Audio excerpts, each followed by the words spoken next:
अस्सलामु अलैकुम वरहमतुल्लाहि वबरकातुह। नहमदुहु व नुसल्ली अला रसूलिहिल करीम, अम्मा बाद।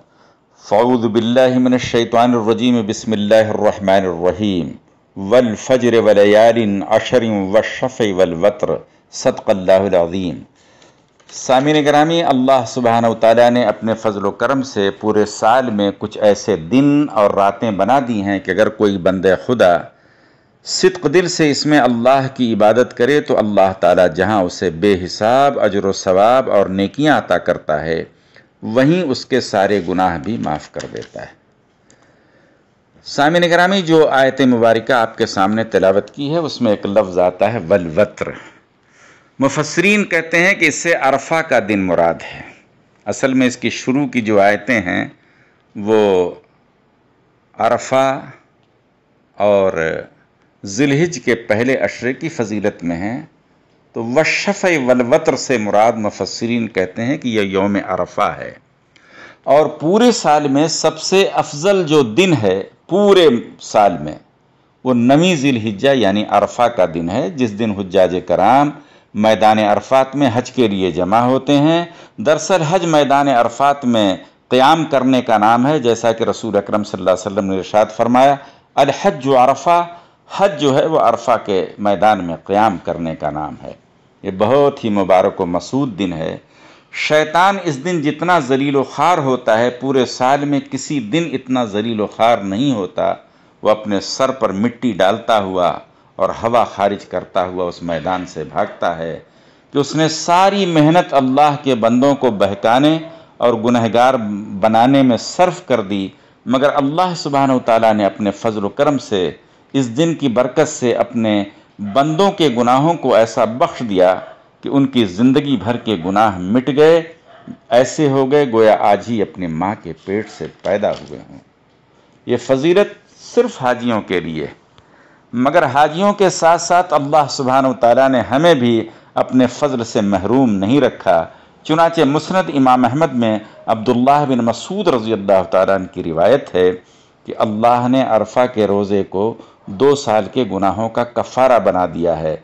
यानी अल्लाह ताला के लिए अगर कोई 9 ज़िलहिज अरफे का एक रोज़ा रखता है तो अल्लाह सुब्हानहु व तआला उसके 2 साल के गुनाहों को मिटा देता है। इसी तरह से पहले अशरे की खुसूसियत में एक रिवायत ये भी है कि अशरे का जो रोज़ा है पहले, दूसरे, तीसरे, चौथे, पाँचवें, छठवें, सातवें, आठवें दिन का एक रोज़ा जो है वो 1 साल की इबादत के बराबर है कि एक रोज़े पर अल्लाह सुब्हानहु व तआला 1 साल की इबादत का सवाब देता है। और बाज़ रिवायात में इसकी तरगीब भी है। मुस्नद इमाम अहमद में ये रिवायत मौजूद है कि अल्लाह के रसूल ने शुरू के 9 रोज़े रखने का हुक्म दिया। इस अशरे के जो शुरू के 9 दिन हैं जिसमें अरफा भी शामिल है, 9 रोज़े रखने का भी हुक्म दिया है और अलग से रोज़े की फ़जीलत बयान की है जो अरफे के बाब में है। इसकी जो रात है, अरफे का दिन गुजरने के बाद जो रात आती है, जो असल में अगले रोज़ ईद उल अज़हा की रात है, इस रात के बारे में और रमज़ान की रात के बारे, रमज़ान की ईद की रात के बारे में अल्लाह के रसूल सरवरे कौनैन सल्लल्लाहु अलैहि वसल्लम ने इरशाद फरमाया। सुनन इब्न माजा की रिवायत है, अबू उमामा रज़ियल्लाहु तआला अन्हु के रावी हैं, फरमाते हैं कि रसूल अकरम सल्लल्लाहु अलैहि वसल्लम ने फरमाया कि जो शख्स दोनों ईदों की रात में अल्लाह की इबादत करे तो जिस दिन लोगों के दिल मुर्दा हो जाएंगे उस दिन ऐसे इबादत गुजार बंदों का दिल मुर्दा नहीं होगा। एक दूसरी रिवायत में इरशाद फरमाया कि इन 2 ईदैन की रातों में इबादत करने वाला ऐसा है गोया उसने शब कद्र में अल्लाह की इबादत की। अरफा के दिन से एक और इबादत शुरू होती है जिसे तकबीर तशरीक़ कहते हैं। अरफा के दिन फजर की नमाज से शुरू होकर 13वीं तारीख़ असर के नमाज तक कुल 23 नमाज़ों में हर फ़र्ज़ नमाज के बाद ये एक बार तकबीर पढ़ना वाजिब है, अल्लाहु अकबर, अल्लाहु अकबर, ला इलाहा इल्लल्लाह वल्लाहु अकबर, अल्लाहु अकबर वलिल्लाहिल हम्द। फ़र्ज़ नमाज़ों के बाद ये तकबीर मर्दों के लिए बुलंद आवाज़ से और ख़वातीन के लिए आहिस्ता पढ़ना चाहिए। यही शरीयत का हुक्म है और एक बार पढ़ना वाजिब है।